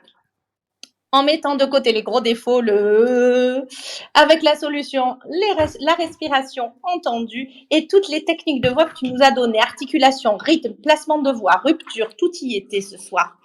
Leçon numéro, où j'en suis? Vous suivez? Leçon numéro 4. T'en donnes à 4, ouais. Ouais, génial. À la leçon numéro 4, le fameux PowerPoint, tu nous as tout dit. Ça sert à comprendre, ça sert à mémoriser. Et travailler, bien sûr, les visuels. Le PowerPoint, c'est un appui. Leçon numéro 5, Et je termine avec celle-là. Répétez, répétez, répétez. Bravo, Pascal. Un énorme bravo. J'ai le souvenir de cette citation. Il y a des conférenciers qui sont bons. Il y en a d'autres qui sont excellents. Tu as été particulièrement excellent ce soir, comme d'habitude, je dirais. Et puis, nous viendrons te voir lorsqu'il y aura des dates de ton spectacle, parce qu'au fond de ton lit, enfant, tu rêvais. Écoute aujourd'hui ce que tu murmurais. Merci, Pascal. Merci pour ce résumé fabuleux, Claude. Wow. C'était super bien synthétisé. Tu as réussi à dire en 20 secondes tout ce que je viens de dire en 1h30. Et, et les prochaines dates de La Vie rêvée des autres, je sais pas encore. Suivez-moi sur les réseaux sociaux et il y en aura qui vont tomber au bout d'un moment. En tout cas, je cherche un producteur ou une productrice qui a beaucoup d'argent et qui veut mettre ma tête sur des colonnes Maurice. Voilà, c'était le petit message que je faisais passer. Merci. Merci infiniment à vous tous. Merci à tous ceux qui étaient là ce soir avec nous. Excellente soirée à tous et rendez-vous demain soir à 18h30 pour la room lesspeakersconférenciers.com avec Eric Blot et l'AFCP avec l'Association française des conférenciers professionnels. Merci à vous tous. Alors Merci. demain on va le dire, demain ce sera Virginie Perrault qui va interviewer Gilles Durouchou. Et donc ça devrait être aussi un grand moment connaissant Gilles et évidemment connaissant Virginie. Ça va être un autre grand moment des rooms lesspeakers.com et l'AFCP. Donc à demain tout le monde. À demain, au revoir. Bonne soirée, au revoir. Merci à tous. Au revoir. Bonne soirée. Bonne soirée.